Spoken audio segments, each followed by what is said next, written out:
This is the passage from The Hindu editorial, and the heading is Risky Recourse on the Reserve Bank of India's Monetary Policy Committee and Policy Rate. RBI's inflation fighting metal will be tested in the methods ahead. यहाँ पे आपको word मिल रहा है inflation. Inflation का meaning क्या होता है? Yes, inflation का मतलब है प्राइस हाइकिंग, महंगाई जिसे आप कहते हैं. एंड अहेड का मतलब AHEAD, अहेड. आगे आगे आने वाले को क्या कहेंगे? अहेड. जैसे आपने कहीं कहीं लिखा देखा होगा डाइवर्जन अहेड, मतलब आगे डाइवर्जन है. सो इस तरह से आप वर्ड्स को फाइंड आउट कर सकते हैं न्यूज़पेपर से. जैसे अभी आपने इन्फ्लेशन वर्ड को लिया. इन्फ्लेशन नाउन है और इसका वर्ब आप जानते हैं, inflate. So this is price hiking. मुद्रा स्फीति, मुद्रा वृद्धि, राइट. इन्फ्लेशन, इन फ्लैट. मान लो कोई चीज फ्लैट पड़ी हुई है तो अचानक से वो फ्लैट ना होकर के वो एकदम से फूल जाए तो आप कहते हैं इन्फ्लेशन, इनफ्लैट हो गई. Got it. And ahead word किस में आएगा? एडवर्ब में आएगा. ठीक है. सो अहेड माने आगे आने वाला. So this is how you can say. Risky recourse. Recourse. What is recourse here? हाँ, किसी इसको दोबारा परस्यू करना. एंड मॉनेटरी का मतलब क्या है?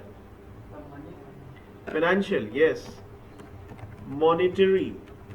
मॉनेटरी टर्म्स आपने सुना होगा, मॉनेटरी टर्म्स में उसका फायदा हुआ. इसका मतलब फाइनेंशियल. मतलब फाइनेंशियल को हिंदी में कह सकते हैं व्हाट टू से? फाइनेंशियल इन हिंदी.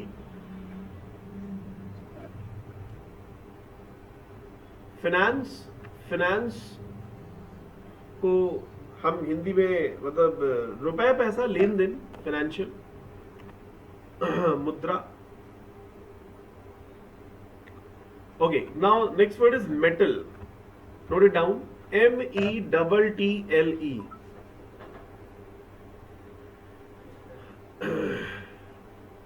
मेटल वर्ब है.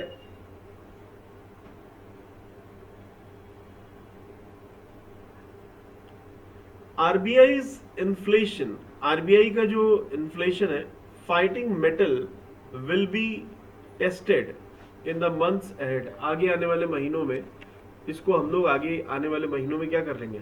टेस्ट कर लेंगे. So any guess regarding this? Metal. Met से हम लोग इसको कनेक्ट करके याद कर सकते. Meet, met, met.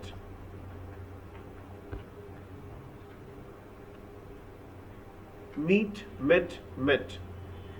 So a person's ability. Metal का मतलब है एक तरीके से करेज, फोर्टिट्यूड या स्पिरिट, इसे हम कह सकते हैं. Mettle is coming as a noun. METTLE. This means fortitude, spirit, tenacity. This is एक तरह से साहस. ठीक है. सो मेटल को हम METAL मेटल से भी रिलेट कर सकते हैं कि इसका टक्कर वही ले पाएगा जो इस लेवल का मेटल होगा. वही टक्कर ले पाएगा जो इस लेवल का मेटल होगा. सो आइए जानते हैं इस पैसेज को और डिटेल में और यहाँ से इसको रीड करना शुरू करते हैं. Risky recourse on the Reserve Bank of India's Monetary Policy Committee and Policy Rate. RBI's inflation fighting mettle will be tested in the months ahead. The latest decision by the Reserve Bank of India's Monetary Policy Committee to leave its policy rate unchanged is a calculated risk taken by the rate settling panel. Calculated risk, एक difference अक्सर discussion में रहता है कि boldness और करेज में क्या difference है। तो कुछ लोग बोल्ड होते हैं जो कहीं पे भी भिड़ जाते हैं, और कुछ लोग करेजियस होते हैं जो वहीं भिड़ते हैं जहां जरूरत होती है। तो एक होता है कैलकुलेटेड रिस्क और एक होता है किसी भी तरीके का रिस्क ले लेना। तो कैलकुलेटेड रिस्क का मतलब है सोच समझ करके। जैसे आप बिजनेस कर रहे हैं तो आपको पता है कि 2 लाख का मेरे पास बैकअप होना चाहिए, किसी भी समय रिस्क हो सकता है। तो this is your calculated risk. And uncalculated risk का मतलब है किसी समय किसी भी अमाउंट का रिस्क आ जाए। तो specially when viewed in the light of upward revision, upward का मतलब है ऊपर की तरफ, डाउनवर्ड का मतलब है नीचे की तरफ, revision of its inflation forecast. Forecast का मतलब भविष्यवाणी, फोरकास्ट का मतलब होता है फ्यूचर को प्रिडिक्ट करना, प्रिडिक्टिंग फ्यूचर। और एक विशेष बात आपको बता दें कि फोरकास्ट फोरकास्ट फोरकास्ट एक ही रहता है। वैसे ये तो एज अ नाउन आ रहा है, और फोरकास्ट का मतलब एज अ वर्ब भी होता है। दिस इज फोर टेलिंग, भविष्यवाणी। जैसे आपने वेदर फोरकास्ट तो बहुत अच्छे सुना होगा, तो वेदर फोरकास्ट मोबाइल में लिखा भी रहता है। Barely 2 months after projecting consumer price index based inflation to average 5.1% over the current fiscal. What is fiscal over here? FISCAL, fiscal. Fiscal से बना है फिस्कल ईयर, और फिस्कल का मतलब होता है फाइनेंशियल। तो कहीं लिखा हुआ है फिस्कल ईयर तो उसका मतलब है financial year, fiscal. This means financial.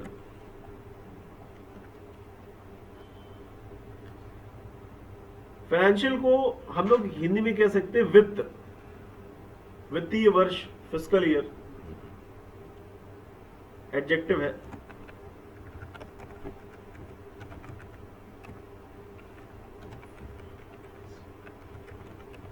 फिसलना नहीं है।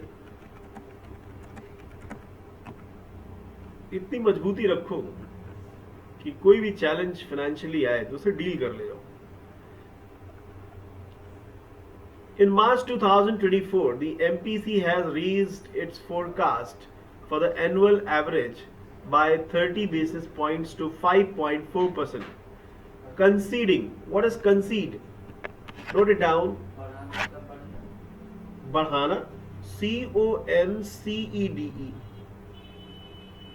कंसीड से बना है प्रीसीड। कंसीड माने किसी चीज की छूट देना, किसी चीज को कंसिडर कर लेना, मान लेना।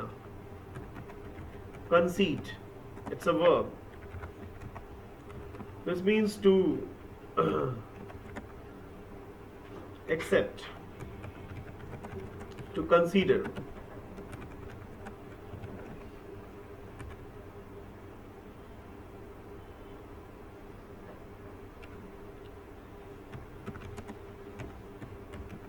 कंसीड, प्रीसीड माने किसी चीज को वैसे लेना, पीछे की तरफ, कंसीड। अच्छा, स्पाइक का मीनिंग क्या है? SPIKE। टमाटो प्राइसेस तो आजकल बहुत ही ज्यादा चर्चा में है। तो conceding that a spike in tomato prices had contributed to a shock that had forced a revision in the headline inflation projection for the July-September quarter by a substantial 100 basis points to 6.2%. RBI Governor Shaktikant Das acknowledged. Acknowledge means स्वीकार करना। Note it down. आपका जब पावती पत्र आता है तो उसमें लिखा होता है acknowledgement. Acknowledge. It's a verb. This means to accept. स्वीकार करना. And acknowledgement word बहुत ही common है.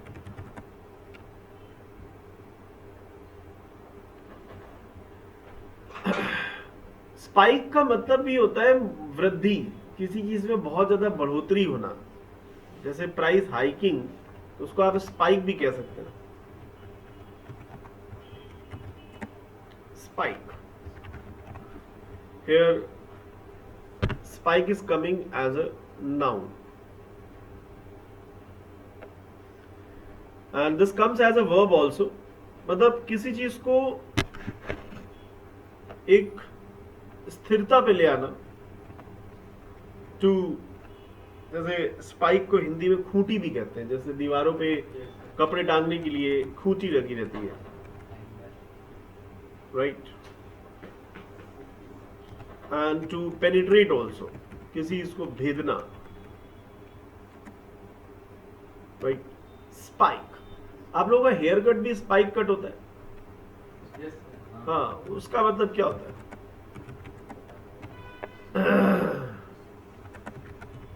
अरे जिसके बाल खड़े नहीं थे,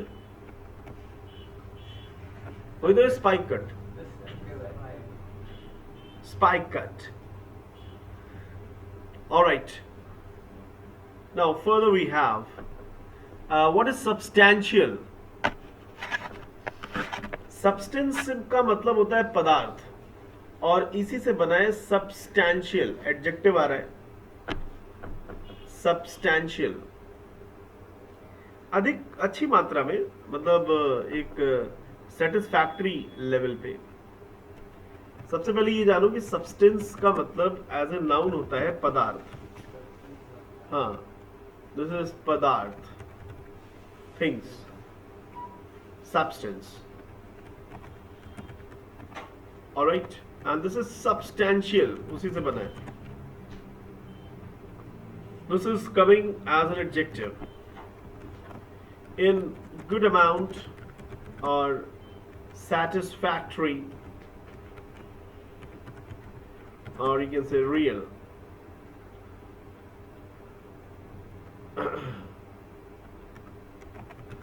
इसको आप सब्सटेंस से रिलेट कर देंगे कि सब्सटेंस है तभी सब्सटेंशियल है. और अगर कहीं सब्सटैंशियली एज एन एडवर्ब आ रहा हो तो समझ जाना इसका मतलब है मजबूती से, स्ट्रांगली, एट रूट लेवल, मजबूती से. जैसे आपने कहा कि भारतीय संस्कृति ने हमें सब्सटैंशियली घेर रखा है या अपने इन्फ्लुएंस में ले रखा है. So the Indian culture has taken us substantially with its influence. Substantial. So let's continue further. RBI Governor Shaktikant Das acknowledged that while the likely short-term nature of these shocks allowed the policymakers to look past a couple of high inflation prints frequently. What is frequently? Exactly. Frequent का मतलब है किसी चीज का जल्दी जल्दी होना. और इसी से आपको पता है फ्रीक्वेंट का नाउन क्या है? फ्रीक्वेंसी. फ्रीक्वेंसी का मतलब आवृत्ति. मतलब किसी पर्टिकुलर टाइम पे कोई चीज कितनी बार हो रही है, दैट इज कॉल्ड फ्रीक्वेंट. बार बार. इसको बारंबारता भी कहते हैं. रिकरिंग. रिकर मीन्स फिर से होना. Recurring is a verb that means to happen again. and इसको लर्न करने का बेस्ट तरीका है री plus occur. Recur.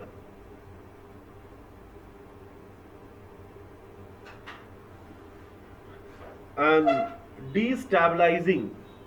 what is destabilizing? एक होता है स्टेबलाइज करना.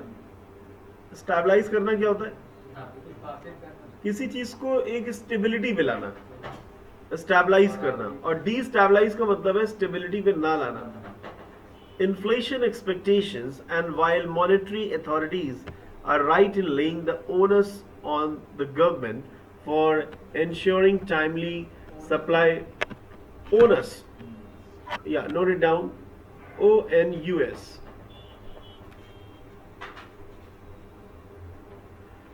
ओनस मतलब भार, जो ओवरऑल कहते नहीं पूरा भार तो मेरी तरफ झेल दिया है. कभी कभी आप इरिटेट होके कहते हैं कि पूरा फैमिली का दायित्व मेरे ऊपर है, onus. So this is overall responsibility.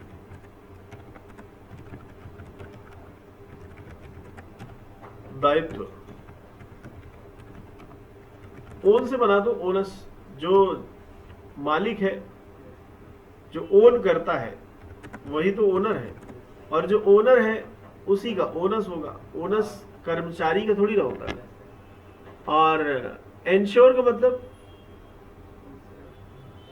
Ensure verb है, मतलब भरोसा दिलाना. Ensure means to give reliance, भरोसा दिलाना.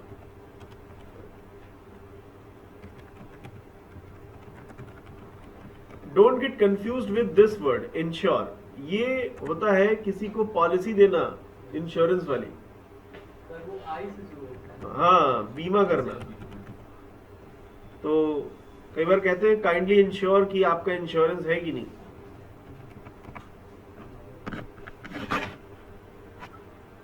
ठीक है. What is interventions?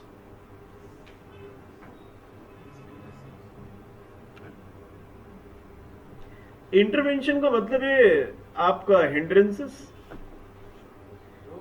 हाँ, इंटरवीन से बना है इंटरवेंशन. इंटरवीन का मतलब है किसी के मामले में हस्तक्षेप करना. जैसे आजकल के युवाओं को नहीं पसंद है कि ज्यादा कोई उनके मामले में क्या करे, इंटरवीन करे. Means to interrupt. हाँ, इंटरफेयर, हस्तक्षेप करना. इंटरवीन इंटरवल से रिलेट कर दो कि मूवी के इंटरवल तक तो कोई मुझे टोकना नहीं. I am busy with my stuff. And intervention is the noun. इसे आप कह सकते हैं बाधा, हिंड्रेंस. आप कोई कार्य कर रहे हैं और कोई आपको इंटरवीन करे, बाधा करे, interventions. Limit the severity. Sever से बना है सेवरिटी. अगर आपको सेवर का मीनिंग पता है तो सेवरिटी भी बदल जाएगा. SEVER, sever is a verb and severity is the noun. Sever का मतलब होता है पूर्ण रूप से किसी से अपने संबंध को कट कर लेना. ठीक है. To cut relation, to cut relation entirely. Sever. तो सेवर को हम लोग रिलेट कर सकते हैं कि हमारे आगे का रिलेशन बना रहे, इसलिए अभी से सेवर कर लो. कई लोग चाहते हैं कि कम से कम दुआ सलाम बनी रहे, तो संबंधों को कट कर लेते हैं. बोल देते हैं जा सिमरन तू जी ले अपनी जिंदगी, सेवर कर लेते हैं. Limit the severity and duration of such shocks. A border अनमूरिंग.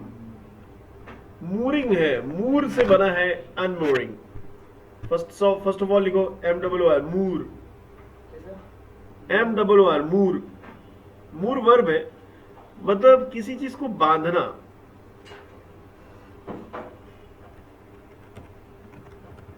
मूर मतलब to tie something, to tie, बांधना.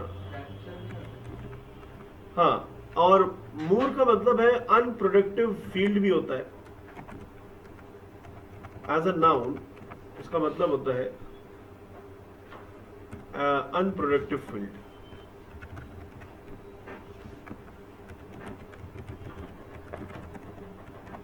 Banjir. What we call? Banjir. वहां पे मूली तक नहीं उगती. मूली से कनेक्ट कर लो. मूली भी नहीं उगती बंजर भूमि पे. कंप्लीटली बंजर. एंड इसी का एक वर्ड है moory. What is this? MOORY. Moory. हाँ, मूरी. MOORY. मूरी एडजेक्टिव है जिसका मतलब है quagmire, boggy, quash. In Hindi you call it dal dal. मूरी.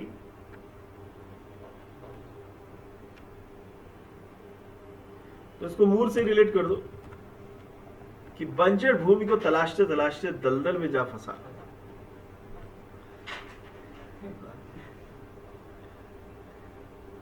मूरी. अनमूरिंग का मतलब क्या? अब इसी का उल्टा हो जाएगा. अनमूरी. अनमूर. हाँ, अनमूर का मतलब है लंगर उठाना.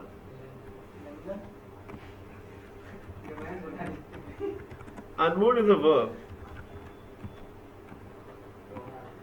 ऑब्वियसली मतलब किसी चीज को टाई करने की बजाय उसको रिलीज करना. To release something. जैसे जहाज को रोकने के लिए आप लंगर डालते हैं कि नहीं? समंदर में ब्रेक तो लगती नहीं है, लंगर डाला जाता है. लंगर आपने देखा होगा, शिप को रोकने के लिए एक लंगर होता है. हाँ, तो वो लंगर उसको रोकता है शिप को. ठीक है, इसको मूर से रिलेट कर दो. मूर. तो वही कह रहा है, a border unmooring price stability will undermine. What is undermine? Underestimate तो पता ही होगा, किसी चीज को कम आंकना. And this is undermine. Note it down. किसी चीज को खोखला कर देना, कमजोर कर देना. माइन माने क्या होता है? नहीं, वो तो माए का माइन होता ही है. वैसे माइनिंग करना, खुदाई करना. Undermine. It's a verb. To weaken.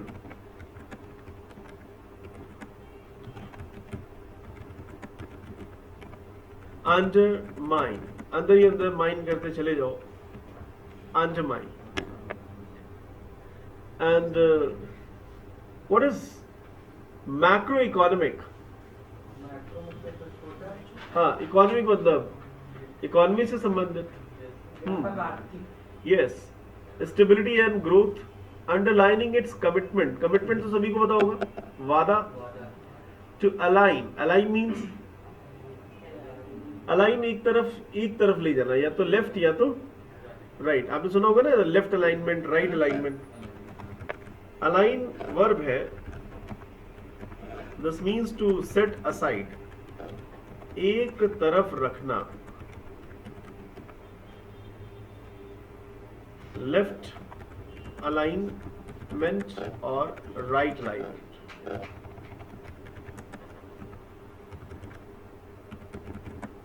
या तो लेफ्ट अलाइनमेंट होगा या फिर राइट अलाइनमेंट होगा. To the target of 4% keeping inflation expectations anchored.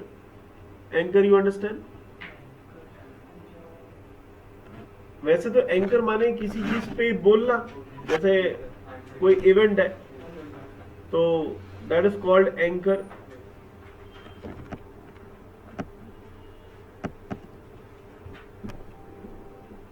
Anchor,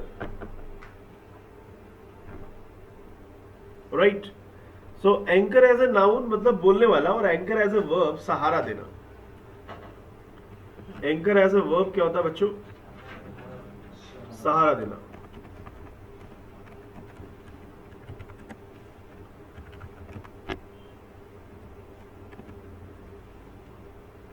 to support, to give aegis, aegis. So anchor वास्तव में परफॉर्मर्स को भी सहारा देता है, थोड़ा थोड़ा हेल्प करता रहता है, राइट?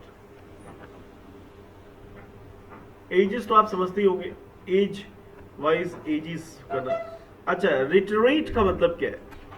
REI, reiterate. इटरेट का मतलब जानते हैं? अगर इटरेट जानते हैं तो उसी में री लगा दो, आ जाएगा। इटरेट, ये सुना होगा, इटरेशन इसी से बना है। किसी चीज का बार बार होना, इटरेट करना, टू रिकर, ठीक है, ऐसे ऐसे होना, इटरेट करना।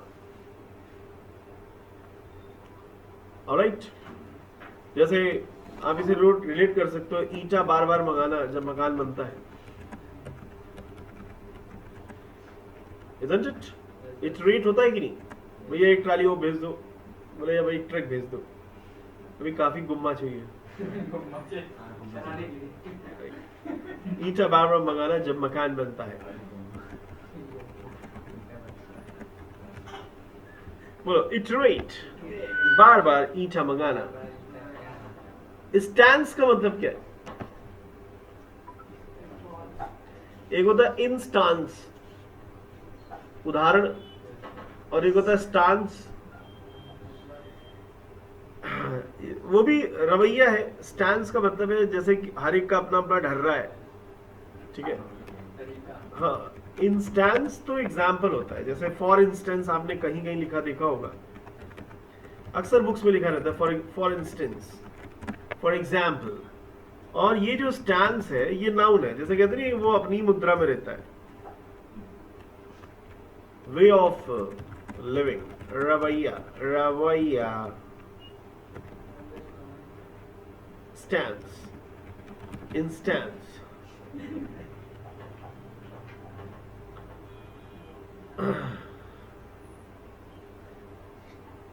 Alright,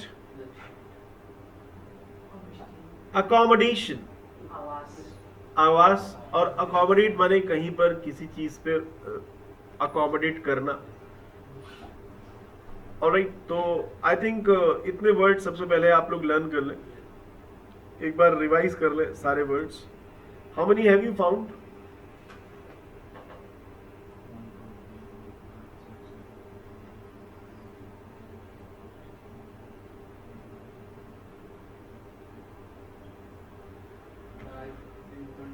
Standardization is the key to gain more and more, connectivity. तो ये डेफिनेटली तरीका पसंद आया होगा वोकैबुलरी को एनहांस करने का।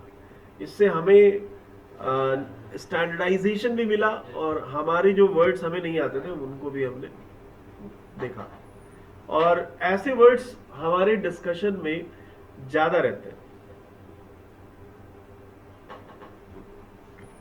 ऑलराइट,